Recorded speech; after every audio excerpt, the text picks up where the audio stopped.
Fala, galera! E aí, como é que vocês estão? Espero que esteja tudo bem aí com vocês, tá? Hoje a gente vai resolver algumas questões do Enem relacionado à cultura, sobre o tema cultura. Um dos temas mais recorrentes aí na disciplina de sociologia, dentro da prova de ciências humanas e suas tecnologias. Vale lembrar que lá no Classroom tem material sobre cultura para vocês verem. Tem vídeo aqui no canal do YouTube do Gap Prepara. Então, acessem o material, consultem o material. Em caso de dúvida, me procurem, tá certo? Hoje a gente vai resolver algumas questões do Enem para a gente ter uma noção mais ou menos de como é que o Enem vai cobrar essa perspectiva da cultura, da identidade, do comportamento para vocês na prova, tá certo? Então vamos embora resolver essas questões? Vamos agora.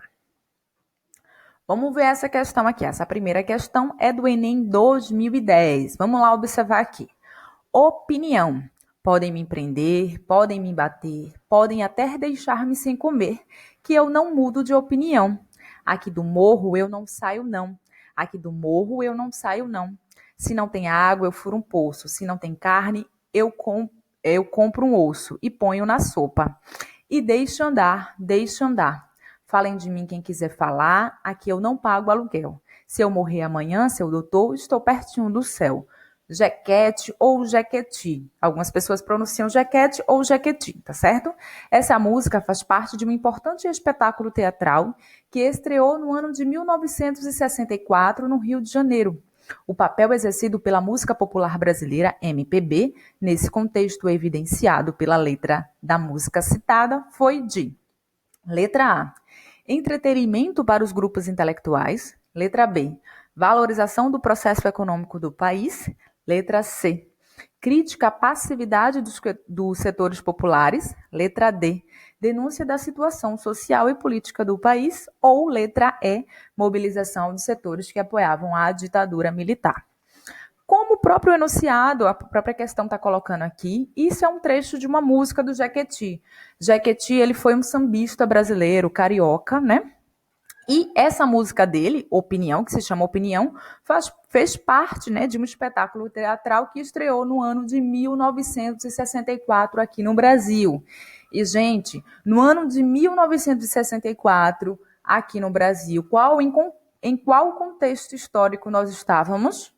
Ditadura militar, né? Isso, então a gente começa já a associar a partir daí. E a gente pode observar essa questão por eliminação das alternativas. Isso mesmo, eliminação. Por quê? Se a gente está falando aqui de um contexto de 1964 e 1964 se remete à ditadura militar instaurada aqui no Brasil, a gente já pode eliminar alguma dessas alternativas, tá certo? Mas voltando aqui para a música, né? Ele coloca aqui que o nome da música, né? Na verdade, o nome da música é Opinião, e ele bota: podem me prender, podem me bater, podem até deixar-me sem comer, que eu não mudo de opinião. Aqui do morro eu não saio, aqui do morro eu não saio, não. Então aí ele está colocando, como o próprio contexto da música, como o próprio nome da música coloca, ele está colocando a opinião dele. Ou seja, que terceiros não vão mudar a opinião dele sobre determinado contexto, tá certo? Então o que a gente consegue observar aqui? Que a gente está no ano de 1964, ditadura militar, repressão, censura e uma série de outras coisas, tortura, não é isso? Então a letra A coloca entretenimento para os grupos intelectuais.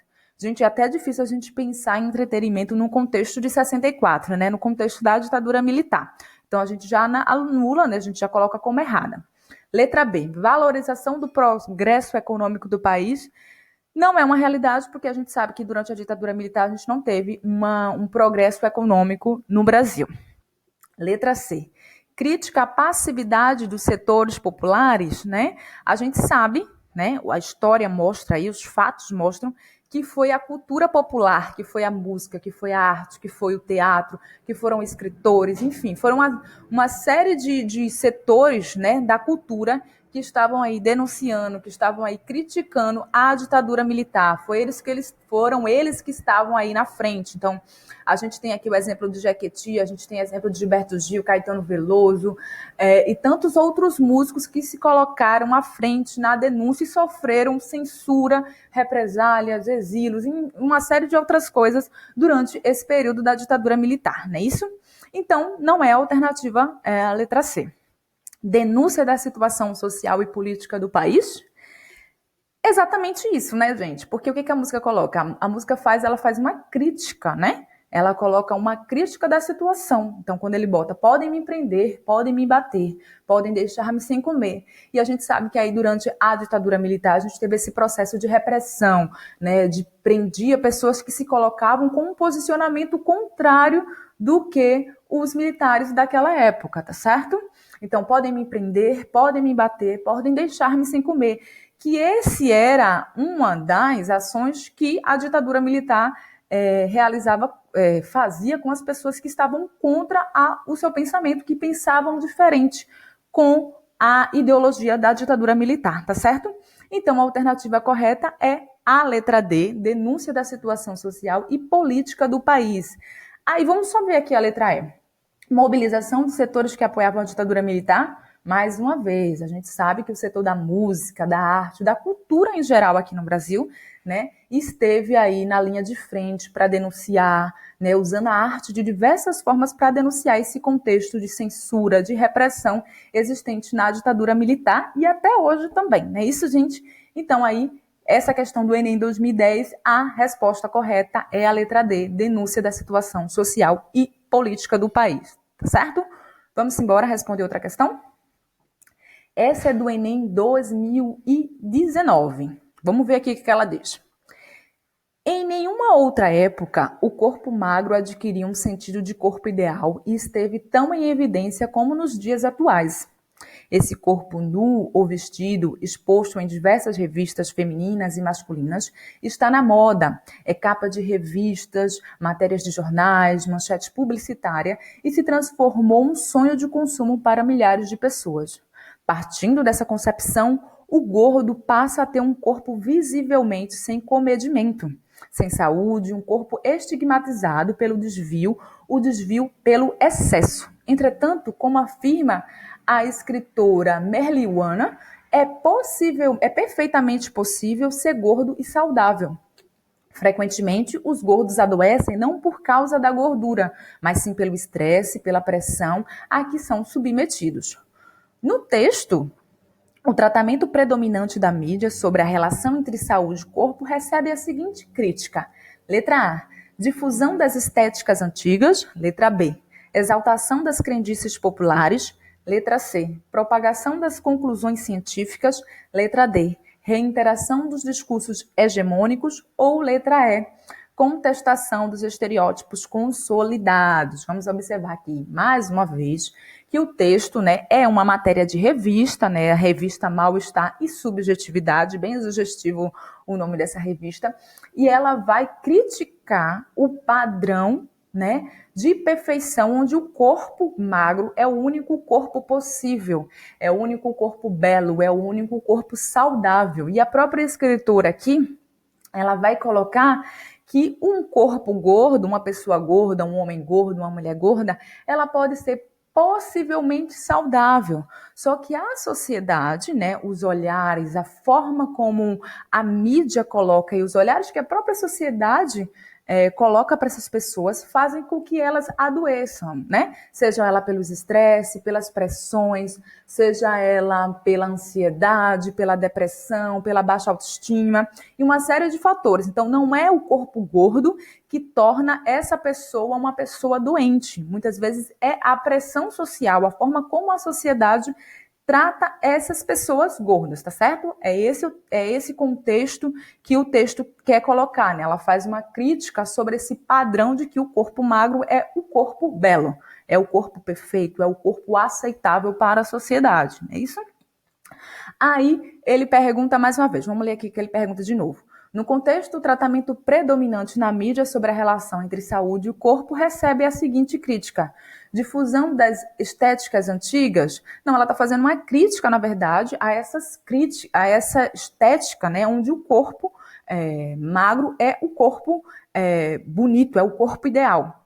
Exaltação das crendices populares, não é o caso. Propagação das conclusões científicas, por mais que tenham estudos científicos apresentando que pessoas gordas, homens ou mulheres gordas, eles sofrem um processo de adoecimento, seja por baixa autoestima, ansiedade, depressão, estresse, entre outros fatores, pela forma como a sociedade enxergam essas pessoas. Aqui, nesse caso, a gente não está falando de conclusões científicas, tá certo? Aqui, como eu falei, mais uma vez, a gente está trazendo uma matéria de uma revista.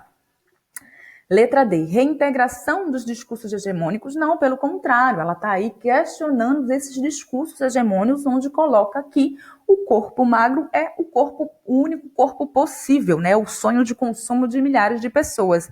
O que ela coloca de fato aqui nessa questão é a contestação dos estereótipos consolidados. Então, a alternativa correta é a letra E. Ela contesta esses estereótipos, né? Porque a gente associa muito o corpo gordo a um corpo não saudável. E, mais uma vez, a escritora mesmo coloca que é possível ter um corpo gordo e saudável, tá certo? Mas aí a sociedade faz com que essas pessoas adoeçam, não por uma questão física, né, da estrutura do seu corpo, mas um adoecimento mais psicológico da pressão de como a sociedade quer que a gente se comporte, quer que como a gente seja, quer como a gente se enquadre. Então ela faz uma contestação desses estereótipos, né? E o que são esses estereótipos? Justamente é esse padrão, essa limitação de uma outra pessoa, tá certo? Vamos ver outra questão aqui? Espero que vocês estejam entendendo até aqui, tá certo? Se não, vocês podem também ficar à vontade para depois comentar aí no vídeo e depois eu acesso e converso com vocês melhor, tá? Essa outra questão aqui é do Enem 2019 também. Vamos ver o que ele diz aqui. Bem atual essa, 2019, mas aí a gente está falando do SUS, algo bem atual. Vamos ver aqui. A criação do Sistema Único de Saúde, SUS, como a política para todos, constitui-se uma das mais importantes conquistas da sociedade brasileira no século XX. O SUS deve ser valorizado e defendido como marco para a cidadania e o avanço civilizatório. A democracia envolve um modelo de Estado na qual políticas protegem os cidadãos e reduzem as desigualdades. O SUS é uma diretriz que fortalece a cidadania e contribui para assegurar o exercício de direitos, o pluralismo, quase não saiu político, e o bem-estar com valores de uma sociedade fraterna, pluralista e sem preconceitos, conforme prevê a Constituição Federal de 1988. Então, o que a gente consegue ver aqui? Segundo o texto, duas características da concepção política da política pública analisada são: letra A, paternalismo e filantropia; letra B, liberalismo e meritocracia; letra C, universalismo e igualitarismo; letra D, nacionalismo e individualismo; ou letra E, revolucionarismo e coparticipação. Vamos ver aqui, né? A gente está falando do SUS, do Sistema Único de Saúde. E o que é o SUS? Na verdade, vamos entender assim, o que é uma política pública. A política pública, qual o objetivo, qual o papel de uma política pública? É a de promover o bem-estar na sociedade, permitindo que os direitos, né, sejam garantidos a todos os cidadãos para uma sociedade democrática. E essas ações das políticas públicas, elas podem ocorrer em diversos campos. Podem ser na área de saúde, na área da educação, na área do transporte, assistência social.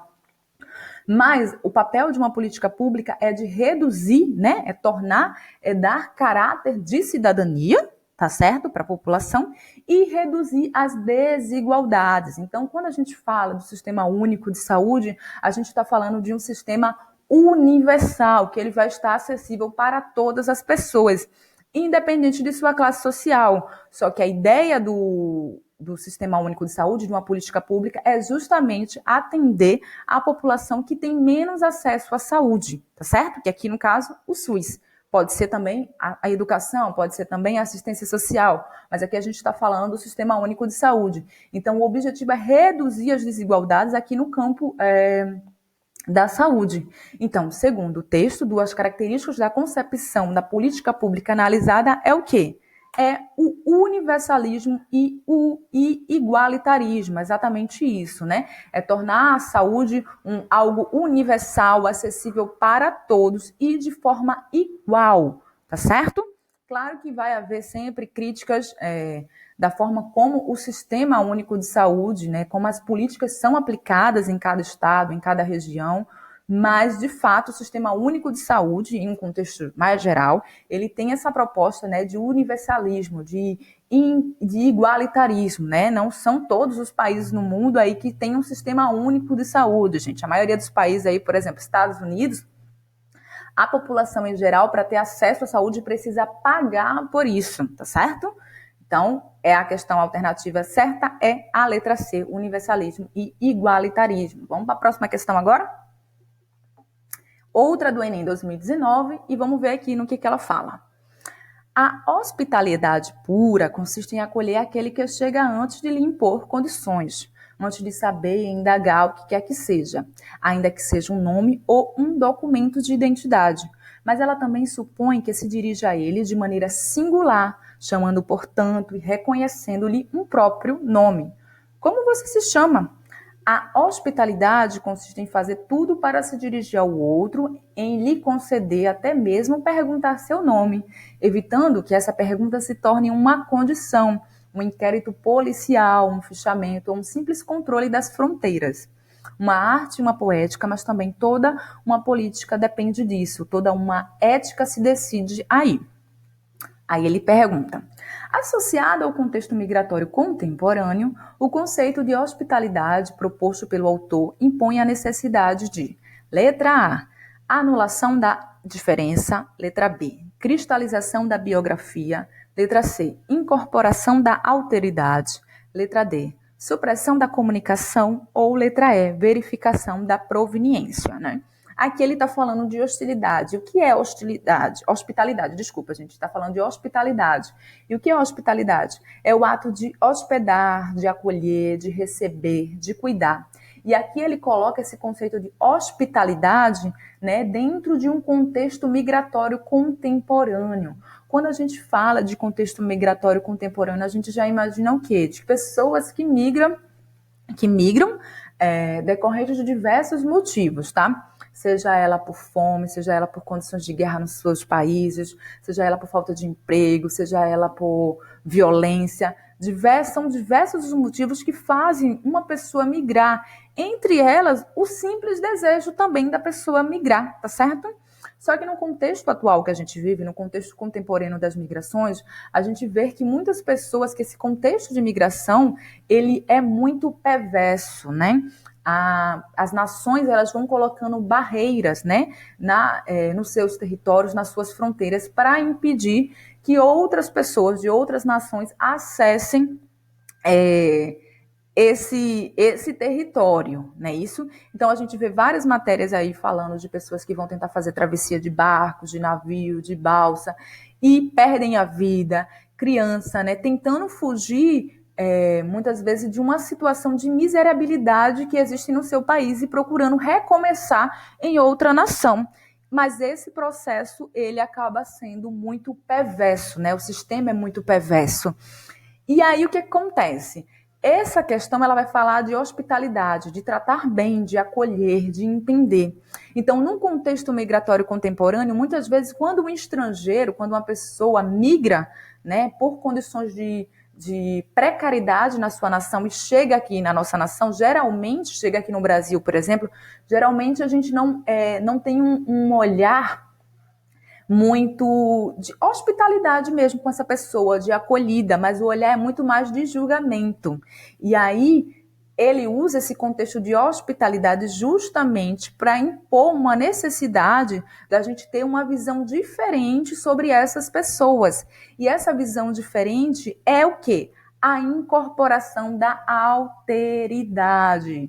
O que é alteridade? Em outras palavras, não é só um conceito, mas também é uma prática, né? De se colocar no lugar do outro. É claro que a gente não consegue, de fato, se colocar no lugar do outro, de compreender por completo a dor do outro.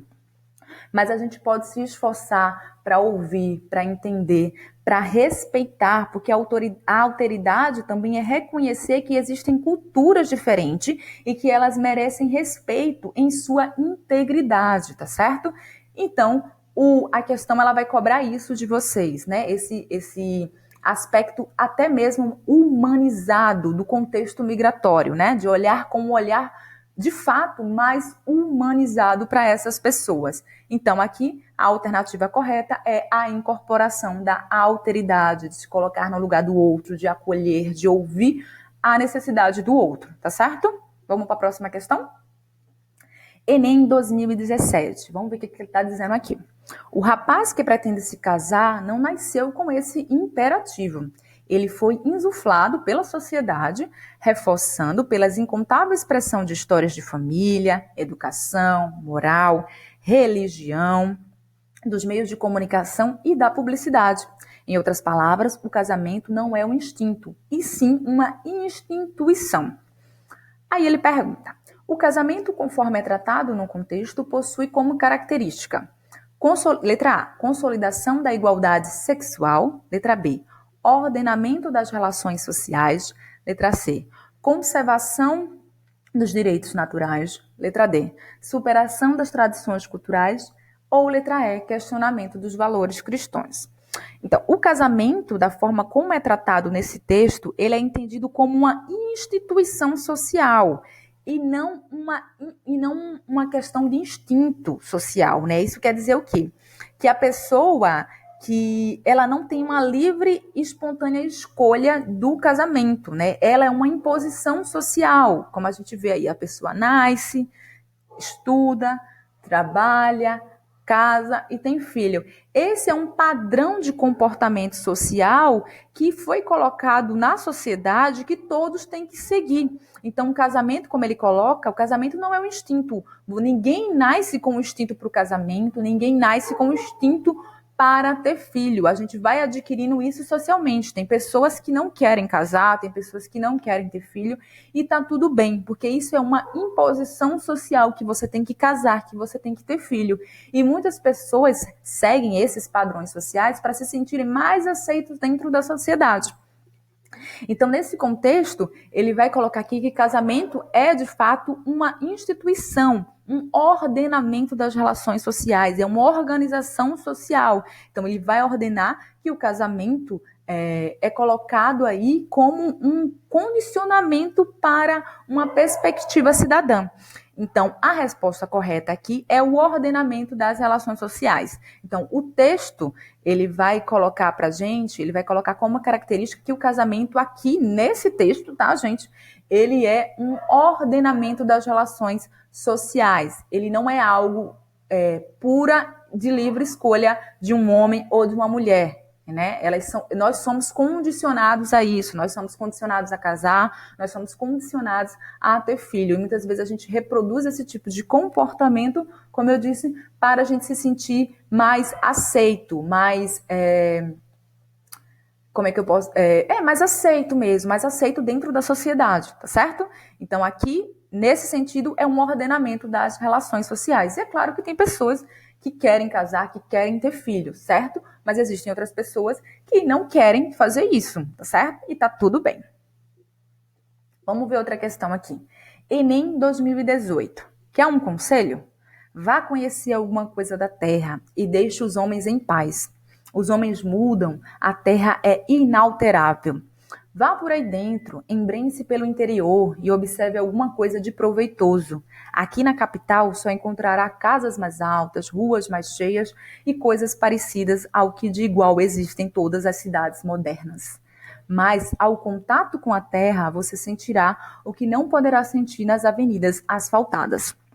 O texto literário evidencia uma percepção dual sobre a cidade e o campo, fundamentada na ideia de, letra A, processo científico, letra B, evolução da sociedade, letra C, valorização da natureza, letra D, racionalidade econômica, ou letra E, democratização do espaço, né? Esse aqui é um texto do Monteiro Lobato. E aí, o que a gente consegue observar aqui, né? O próprio enunciado já vai trazer que ele vai trazer uma concepção dual, né? Entre a cidade e o campo. Aqui ele mostra que aqui na capital, a capital que é a cidade, você só encontrará casas mais altas, ruas mais cheias e coisas parecidas ao que de igual existem em todas as cidades modernas. Mas com o contato com a terra, que é lá no campo, que não tem esse processo de urbanização, você sentirá algo que não pode sentir nas avenidas asfaltadas, né? Porque a gente sabe que nas cidades modernas, né, a gente tem aí o movimento de carros, movimento de prédios, acidentes, né, ruas esburacadas e uma série de outras coisas, fumaça, queimadas e uma série de coisas. E no campo, a gente não tem esse processo de urbanização, né? No campo você consegue sentir melhor a natureza, você consegue sentir melhor o solo, o chão, você consegue vislumbrar mais as estrelas, né, por conta à noite, né, por conta dos prédios altos. A gente tem dificuldade de ter uma observação das estrelas de noite com mais dificuldade nas cidades modernas, nas grandes cidades, por conta do processo de urbanização, e no campo a gente consegue vislumbrar o céu de uma outra forma, né? Então, assim, de uma forma muito simples e muito bonita, ele vai colocar aqui que o texto, ele vai evidenciar, ele está fundamentado numa ideia de quê? De valorização da natureza, né? Então, o que ele diz, não, quer um conselho? Vá conhecer alguma coisa da terra e deixe os homens em paz. Os homens mudam, a terra é inalterável. Vá por aí dentro, embrense pelo interior e observe alguma coisa de proveitoso, né? Isso, então ele mostra aí que a cidade, o campo, na verdade, ele pode trazer muito mais de proveitoso, né? Muito mais de rico, né? De valorização da natureza, de você sentir a natureza, o cheiro da terra, o canto dos pássaros, enfim. Então ele vai trazer um contexto de valorização da natureza, tá certo? Bora ver outra questão aqui? Essa é do Enem 2016. Aqui a gente tem o texto 1, eu trouxe colorido para melhorar a visualização de vocês, tá? É uma imagem, é um texto? É um texto, tá? Um texto, uma foto também, uma imagem também pode ser um texto, né? E aqui a gente tem um texto, e aqui o texto 1, e aqui a gente tem o texto 2, que diz o seguinte: a eleição dos novos bens, ou melhor, de novas formas de se conceber a condição do patrimônio cultural nacional, também permite que diferentes grupos sociais, utilizando as leis do Estado e o apoio de especialistas, revejam as imagens e alegorias do seu passado, do que querem guardar e definir como próprio e identitário. Vamos ver aqui a pergunta. O texto chama a atenção para a importância da proteção de bens. O texto 2, ele está se referindo, tá? O texto 2, ele chama a atenção para a importância e proteção de bens, como aquele apresentado na imagem. A imagem é o texto 1. Se identificam como, letra A, artefatos sagrados, letra B, heranças materiais, letra C, objetos arqueológicos, letra D, peças comercializáveis ou letra E, conhecimentos tradicionais. Vamos voltar aqui para texto, o que a gente consegue observar aqui? A gente está falando aqui de uma perspectiva da cultura popular, dos valores, dos saberes culturais. Então, a questão ela nos remete à valorização e reconhecimento de práticas tradicionais que vão configurar aí o patrimônio cultural imaterial, tá certo? O que a gente consegue observar aqui na imagem? Aqui é um produtor, né? É um conhecimento, ele está produzindo aqui um conhecimento popular. E a gente consegue observar, além da imagem, a gente observando melhor a imagem, ele está construindo, não sei se é uma rabeca, se é um violão mesmo, mas algum instrumento musical, tá certo? De corda. E aí a gente consegue observar o que na mão dele, gente? Não é uma mão de uma pessoa de 20 anos, de 25 anos. A gente está falando aqui de uma pessoa que tem uma certa idade, né? Que tem um conhecimento e que muitas vezes, na maioria das vezes, esse conhecimento ele é passado de geração em geração. Ou seja, é um conhecimento tradicional, que ele vem muito antes desse processo de industrialização, gente. Tá certo? E esse tipo de conhecimento popular, ele tem que ser valorizado, ele tem que ser resguardado, tá certo? Ele tem que ser colocado em evidência e não ser colocado como uma produção inferior ao conhecimento das indústrias, tá certo? Esse é um conhecimento único, passado de geração em geração. E aí a questão, no caso, o texto vai chamar a atenção para a importância da proteção desses bens, desses valores culturais, desses saberes culturais, desses ofícios, desse modo de agir, né? Como esse apresentado na imagem, que se identifica como o quê? como reconhecimentos tradicionais. Isso mesmo, como eu falei mais uma vez para vocês, é só vocês observarem, né? A mão da pessoa que está produzindo esse instrumento aqui não é uma mão de uma pessoa nova, né? Mas possivelmente dentro da casa dele, dentro do ambiente dele, esse conhecimento dele que ele sabe aí foi passado de geração em geração. Então é o pai dele, é o avô dele, é o bisavô dele, que ele passa para os filhos dele, para os netos dele, para os bisnetos dele e por aí vai. Então são conhecimentos populares de grande valor e que precisam ser resgatados.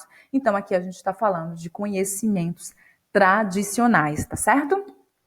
Então, gente, por hoje a gente vai ficando por aqui. Lembro para vocês que acompanham o GAP nas redes sociais, lá no Instagram, aqui no YouTube, e vocês podem encontrar o material de apoio lá no Classroom com todas as disciplinas, tá? Material de apoio com todas as disciplinas. Aí vocês entram em contato pelo Instagram e solicitam o código da turma, tá certo?